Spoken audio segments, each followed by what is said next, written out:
Hi, Steve here in sunny downtown Old City, Yerushalayim. It's great to be able to give the class again. So you're all reading newspapers and watching the news, so you see what's going on as much as I do. Again, just to reiterate, the country is very, very strong. There's tremendous achdus, tremendous unity. Everyone's involved in the war effort. Chesed, Ahavas Israel. And it's a very, very special time to physically here, be physically here. And again, I'm sure all of you are contributing money or doing whatever you can, certainly davening. But if you can volunteer and come here, yes, Israel needs volunteers. So, people are asking, should we come? Yes, come to Israel. What will you do? Come and you will find your purpose, whether it's visiting the wounded in the hospitals or picking crops or packing shelves or going in army bases. We have hundreds of thousands of people been called up in the reserves. The country needs you physically as well. And again, it's a very, very subjective thing to say, but I think whoever is in Israel during this time period, our relationship to the Jewish people, relations with the country, relationship to the army, relationship to Am Yisrael is a whole different experience. Enough said. So I think we're making progress in Gaza, um, but it's very, very painful. Very, very painful. Most of our soldiers getting killed or during the night. And at nighttime is a very, very important time to daven, especially from 11 to 4 o'clock in the morning. That seems to be when we're losing our soldiers. Baruch Hashem, in the north, things have not developed the way we thought. It's pretty relatively peaceful, if you want to call it peaceful. There are things going on, but we don't have a second front, Baruch Hashem, and internally, the Arabs are a little quiet. But Gaza, we're doing what we need to do to rip out Hamas.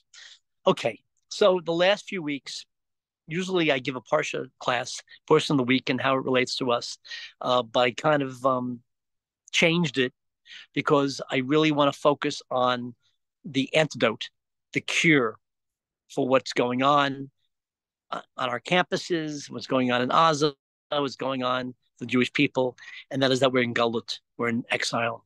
And over my shoulder, maybe you can't see it, but that is Dome of the Rock, and this is where the first temple and the second temple stood.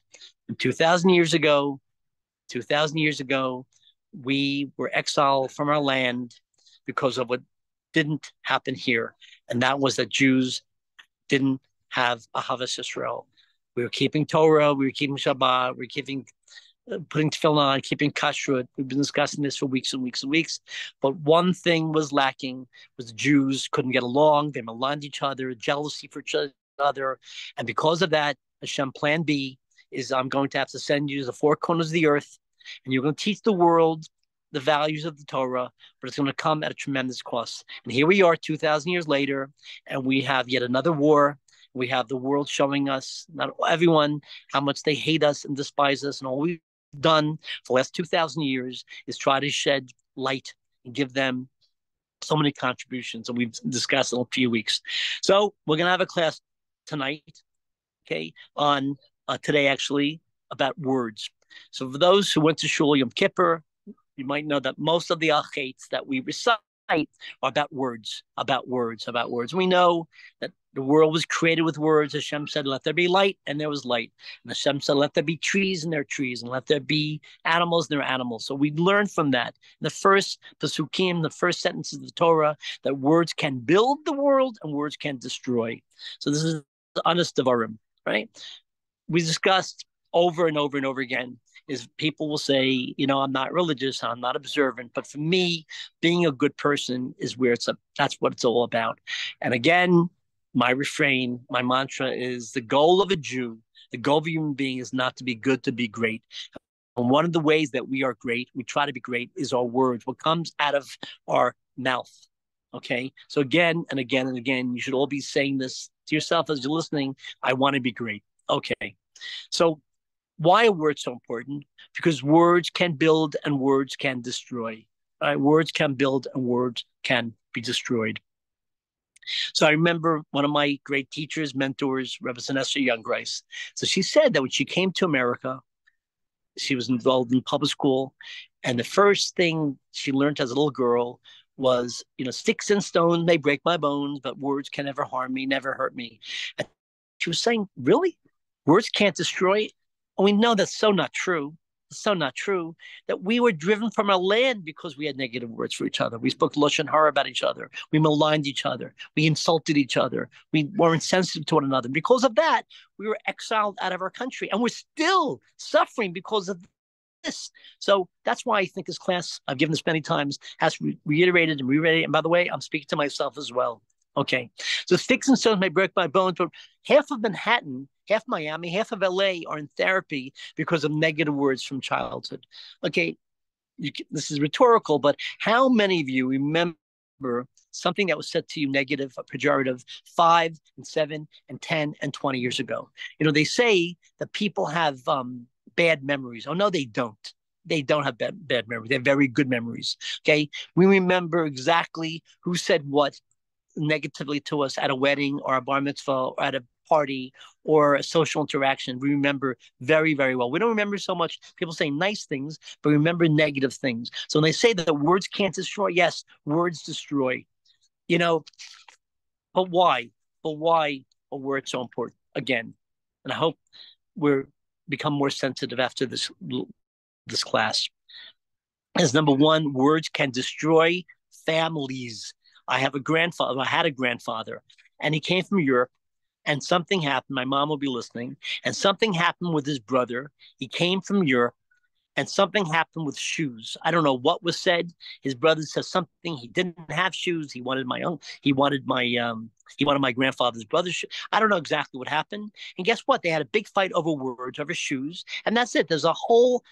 Our original name was Eisenberg when they came from, over in Ellis Island. But I have a whole Eisenberg family somewhere. I don't even know who they are or where they are because of negative words that was said to my grandfather. Okay. How many of us have cousins and relatives and aunts and uncles that we don't speak to because of negative words? And we don't even know what was said 15 years ago at a wedding or bar mitzvah. You don't know what Aunt Sylvia said or Uncle Morris said, right? It destroys families. How many of us have friendships which we don't have anymore because of negative words, things people said to us or about us? Okay, how many communities do we have? Synagogues broke into two, and there was break-offs because of negative words that was said at a board meeting or in shul or in Shabbos. Okay, how many companies have been ripped apart because of negativity in the companies? But most important, the war going on in Gaza is another example that we haven't fixed a problem. And whenever we, the Jewish people, don't have achdus, we don't have unity, and we're not together, we forget what our mission is in this world. Hashem has plan B to wake us up, to be more connected. Either we come closer this way or that way. A few months ago, we were ripping ourselves apart. We saw the demonstrations. We saw the vitriolic words. All right, we go from this extreme to that extreme. Hashem had to do all this to get our attention, to get us. Achdus, really? The negative words, the way we malign each other. Last week I saw in some of the newspapers, and they're going after Bibi, and God willing, we'll win this war in the most amazing way. There'll be a time and a place for them to have a discussion or purging or whatever you want to call it for people who didn't do what they should have done or could have done to prevent this horrible thing. But now's not the time for negative words against Bibi. Now's not the time to have negative words against the generals. Now's not the time to accuse everyone. Now is the time for achdus. But again, we're seeing this negativity creeping into the words. Okay, so words can build, words can destroy. Number one, why are words so important? It destroys people's confidence. It destroys people's confidence. All right. An example, if you ever hear someone say to you, you're never going to get a job in this economy. There are no jobs now on Wall Street. There's no jobs in high tech. You're never going to get a reservation to Florida. It's very tough to get a reservation. You're never going to get into that program. Negative words destroying someone's confidence. You have no right to say such a thing. Firstly, we believe in Hashem, Yeshua to Hashem Karafayan. With a blink of an eyelash, Hashem can turn your life over. Okay, you have no right to destroy someone's confidence. Be a person that being encouraging, not discouraging. Words. How many people are brilliant in their professions today? And I believe it's because they had a grandmother or a father or a mother or a teacher or a coach who said, you can do this. Be a person that's encouraging. And if you can't be encouraging, then keep your mouth quiet. All right. I can't tell you. This is true for Jody and Rabbi Wilds and every organization I know. Well, people are very negative. You're never going to be able to do this. And stop. Go in your lane. If you're not going to help me, then stay away from me. Don't be destructive with your words, with the negativity. And unfortunately, I have many, many people in my life, and they're always negative, and they're always negative, and it's draining. Be a person that's constructive and not destructive, right? Always point out ways of building people up. So we had a great rabbi. Everyone knows Rabbi Kiva. And Rabbi Kiva knew nothing. He didn't know the alphabet. He didn't know a thing about Judaism whatsoever. And one day, he's walking in a forest, and he sees water cascading on rocks. And he's a contemplative person. And we know that everything that we see in our lives and every person that we meet and everything we hear is coming from central dispatch from Hashem. So we have to really think, what did I learn from this? Okay, Rabbi Kiva sees water cascading on a rock, and he sees that over time, the water was making erosion. It was making an impression on the rock. It was actually digging out of the rock. And he learned from this, well, if water can make an impression on a rock over time, then, this brain of mine, I can also learn. Something can make a difference in my brain. And maybe the other part of the story, which we don't know, maybe there was someone he told the story to and said, what did we learn from this, Rabbi Kiva? He wasn't Rabbi Kiva then. What did we learn from this? We learned from this that you can change. You can learn. Even at 40, you could start learning alphabet. Very often, people will say, you can't teach a dog, or I'm from New York, dog new tricks. We're not dogs. We're human beings. People say, you don't know my background. I come from an atheistic family, an agnostic family, an Israeli family, a Russian. Stop it. Take responsibility. As long as we're alive, we can change. All right. And being a person who builds people up. And we've discussed this a lot in the last few weeks. How do you know if someone was part of the Shlomo Carlebach family or Chevra? Is if you feel better about yourself after than before. Reb Shlomo always had a way of building people up with words. And we discuss this again. My mom's watching. My mom always has a good word for someone else. Always look to build someone up. Okay, doesn't mean being psychophantic, and doesn't mean being disingenuous. Doesn't mean that you're not being sincere. But we could always say something good. Now, again, what do you practice? If you practice finding imperfections in people, you will become an expert in finding imperfections in people. I know people like that. They are amazing. They can tell you what's wrong with this one and that one and this one. They walk into the room and right away, they will tell you what's wrong with the situation. It's draining. And you know something? I feel very bad for them. I do. And I can't say it to people, I can't say it to people, but it's like, their lenses, their lives is negative. I don't want this. I'm only going through this planet once, this experience called life once, and I want to do it good. I want to do it good. If you practice finding imperfections with people, experiences, you become a master. If you find good things in people and experiences, and that's with words as well. Okay. Insulting someone who lacks intelligence. It's very, very hurtful. And we've all experienced this. What are you, an idiot? Did you finish college? Did you go to kindergarten? Okay, it hurts. And when the person walks away, you've hurt them. Again, mida keneged mida, measure for measure, sensitivity. You hurt this Jew, you hurt this one upstairs. Gedalia Fenster always says, if they don't like you downstairs here, they're not going to like you upstairs. If you go around and you're a social terrorist and you're hurting people with your word, believe me, upstairs, Hashem, they don't like you. And then you come to Hashem with a shopping list. You want this. And again, I know so many people, they're good people, and they keep Torah, but they are horrific when it comes to hurting people with their words. And I'm speaking to myself as well. Okay. You can't find something. So someone said, where did you leave it? If I knew where I left it, I would be able to find it. Well, I'm just helping you. You're not helping me. That's not constructive. Where did you leave it? All right. You're always losing things, negative words, and it hurts. It hurts. It stings. I have a very good friend, Dr. David Lieberman, who used to go to AISH on the Upper West Side, and the brilliant, brilliant psychotherapist. Has written 10, 15 best-selling books on personal growth. So one time I was in a certain such a situation, and it's about me, so I hope I could share this. So I asked someone a question, and the person repeated the question back to me. So let's say the question was, Michael, do you know where the Empire State Building is? And the person responded, Steve Eisenberg, you don't know where the Empire State Building is? So David Lieberman pulled me over later on. He said, Steve, way you should have responded, no, Michael, I don't know where the Empire State Building is. That's why I'm asking you. When you repeat the question that someone posed to you, basically you're making them feel like an idiot. You make them feel foolish.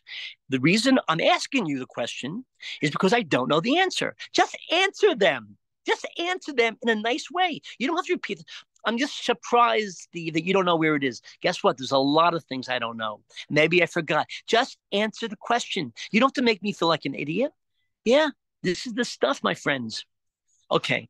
Baruch Hashem, I had the same waistline that I did was in college. I might have gained some weight during COVID, working on it, okay?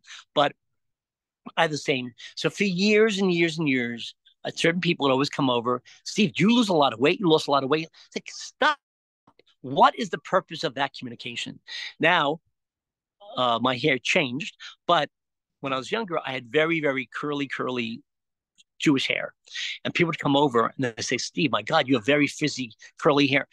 So what is the point of that communication? Tell that to my maker. Steve, you're very short.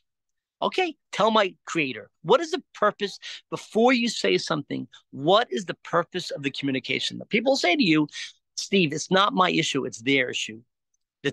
No, it's your issue. To be a Jew means to be sensitive. Be sensitive.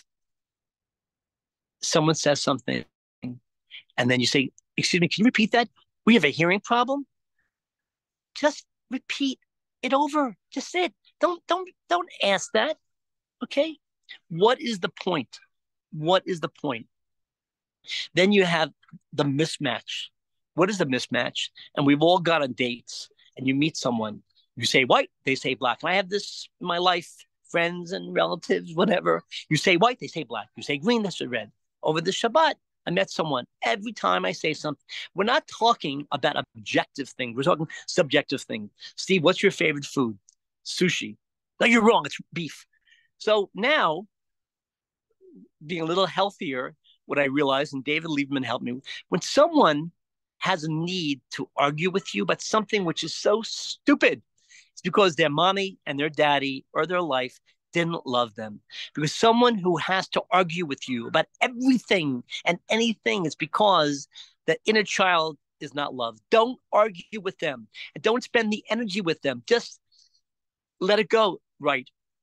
The beginning of the war, I made some statements to some friends in America that some of the army bases and the military needed some things. And, I've been very involved in the war effort here. And they'll argue with me, Steve Eisenberg, you know what you're talking. It's like, what am I arguing with you? I just said thank you very much. Okay, mismatch. When you meet someone who, no matter what you say, it's always the opposite. Don't argue with them. Again, I'm not talking about objective thing. I'm talking about subjective. Don't argue. Just say thank you. Okay. Mispronouncing words. Okay, someone mispronouncing the word. You don't have to embarrass them publicly. Pull them over to the side afterwards. I barely speak English. Don't laugh. Okay. And, New York, JSC&Y would have people from many countries. And most of the time, these foreigners, okay, people born abroad could speak 2 and 3 and 4 and 5 languages. Okay. And you have an Israeli would use the wrong pronoun, or they would use the wrong verb or this, and then people would correct. I wish I spoke Hebrew the way they spoke English. And I wish I spoke Spanish the way they speak English. You don't have to correct them publicly. Maybe pull them on the side. All right. Sensitivity. Okay. There's something that's done with words, which is so harmful especially for a Jewish person. So in Israel, one of the worst insults you can give someone, you call them a friar, which basically means a sucker. To be a friar, to be a sucker, is like the worst thing. And those of you who are Israelis, you're probably chuckling. So what's an example? You buy something, a new sweater, a new jacket, a new something, and someone comes over and they'll say, Steve, I love your tie, I love your jacket, I love your sweater, I love whatever it is I purchased. And then they'll say, where did you buy it? I bought it in Nordstrom's. Oh, really? You could have bought it a year ago. It was 80% off sale. What? Oh, really? That item, you could have bought that at Costco 90% cheaper 6 months ago. Really? Really? Again, what is the purpose of that communication? What is the purpose of the communication? If they can't return it, so on a deeper level, the reason why the person's saying that is you shouldn't think so high of yourself for that item. You're giving them a zets. Okay. With words, you could destroy. I remember years ago, I went to Acapulco with my mom. We had a great time. And I came back and someone asked me where I was staying. I told them, and they go, oh my God, you should have stayed at the El Presidente Rio de Janeiro. Like, what is the purpose of that? I just came back. It's their way, really, of giving me a zets with words, right? You come back from somewhere and you, oh my God, I just had the best time in Monaco in the Riviera. Oh, I was there last year. Why do you have to say that? Like, what is the purpose of that communication? That you shouldn't think. These are all words. These are all words. Nicknames. If you want to call me sweetheart, love of my life, fine. But very often, nicknames are just ways of putting people down. We discussed this before, joking. A joke is a legalized way of making someone feel bad. Steve, I'm only joking. No, you're not. When someone makes a joke at my expense, it's not funny. And we do this in families. They bring things up from the past. What is the purpose of that communication? We do it all the time, families. I remember the time that you did X, Y, and Z. It's very harmful. Everyone laughs, but now it stays with you. It brings up all this negativity. This is not the kind of world that Hashem wanted us to live in. This is not the kind of community that Hashem wanted us to live in. Family background, and we all do this. Oh, you must be Sephardic. You must come from a Sephardic background. Oh, you must be from a Yeki family, a German family. All right. What is the purpose of the community? Oh, you must be Persian. Okay, it's cute. We do it and we laugh, but we don't know very often how we make that person feel. Maybe they don't want to be from a Sephardic background. Maybe they don't want to be from an Ashkenazi family. Maybe they're not proud of being Persian. Maybe they're not proud of whatever it is. Sensitivity. And then we have the geographical diss. Oh my God, you must be from the 5 towns. You must be from Jersey. You know, I grew up in New Jersey, as you know, moved to Manhattan. And this is a joke. You're from Jersey. I lived in Jersey most of my life. And I never heard someone say Jersey. It was very cute.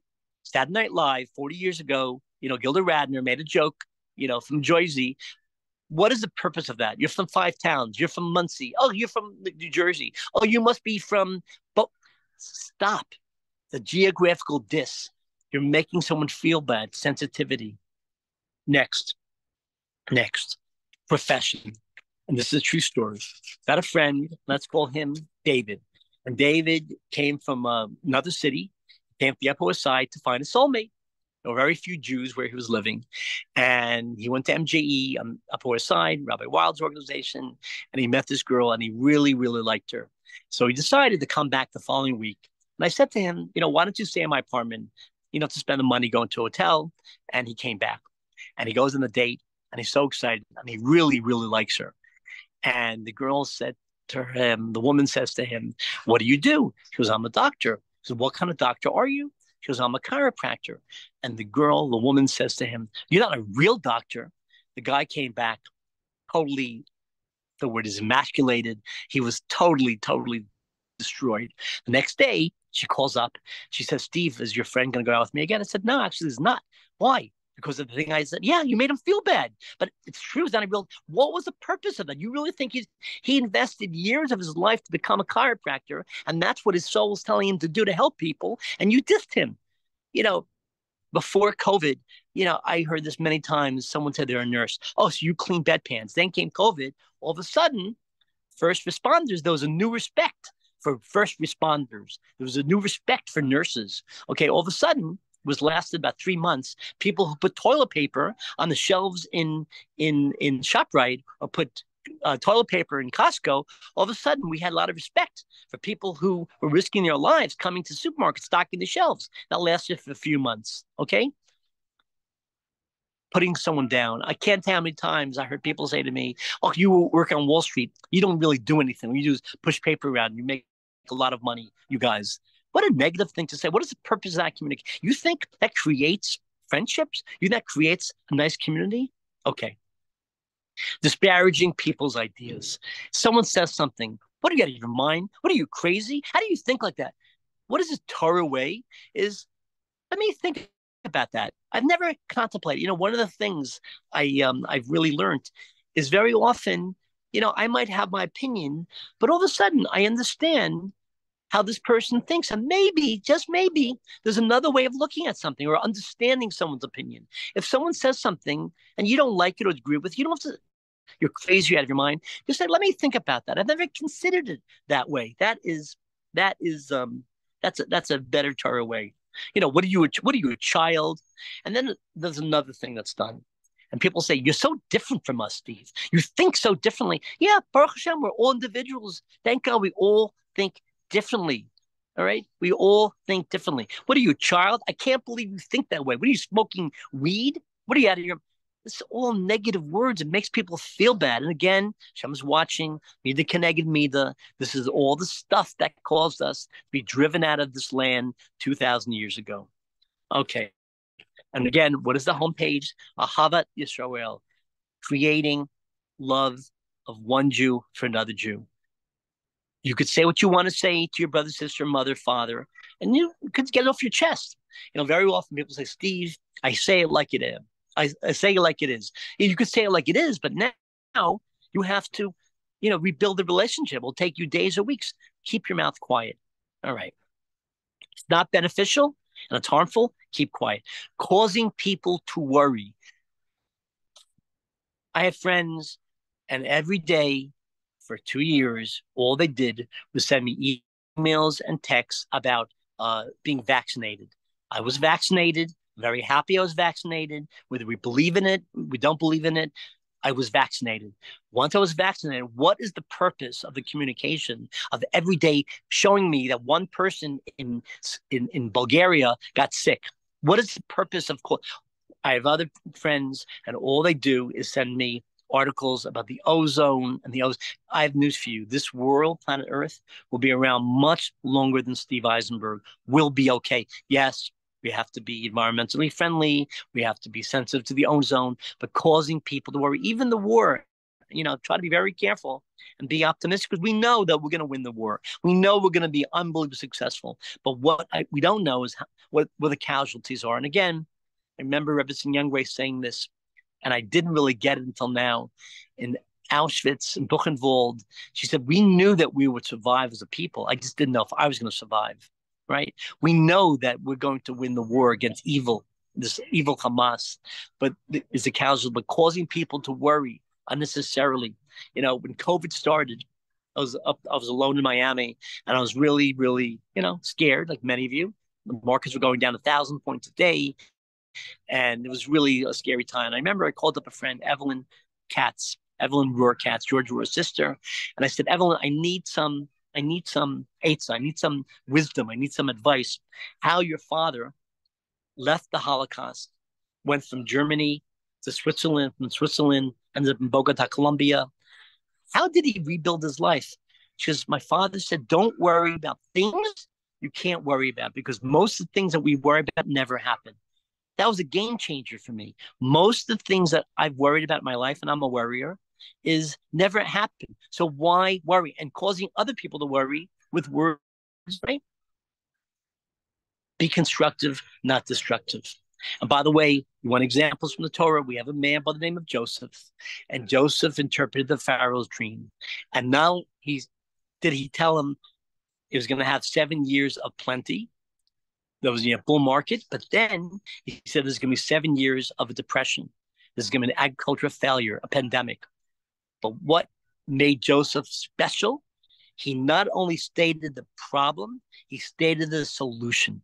Anyone can tell me what's wrong with the situation. Be constructive and tell me how to fix it.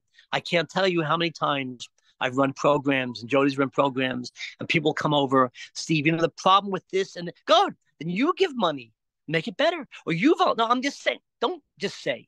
If you're not part of the problem, don't state the problem. Give me solutions to the problem. That's a chach, that's a wise person. We learned that from Joseph. People come, Steve, I love your class, but I would do this. Then you come earlier and you set it up. No, I'm not saying that. I'm not interested in hearing, I'm not interested in hearing statements. I want to hear solutions. Words can build people up. Words can destroy.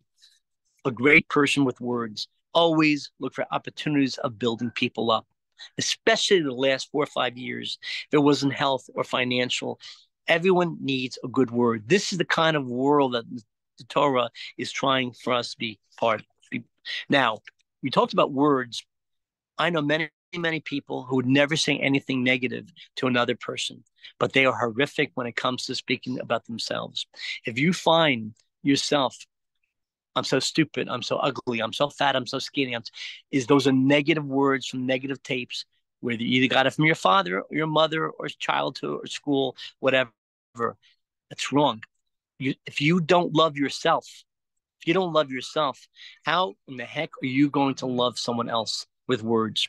So you find yourself saying these negative words, stop and examine why you're saying that. What did we learn tonight for you, today for me, in Yerushalayim, is we were driven out of our land 2,000 years ago because of Sinas Chinam. Jews had stuff with one another, the way that we spoke to one another, the way that we judged one another. And I believe the great tikkun of this war and all of this is for us to be kinder and gentler with words to each other, to one another, the world. The world seems very dark right now, and it does.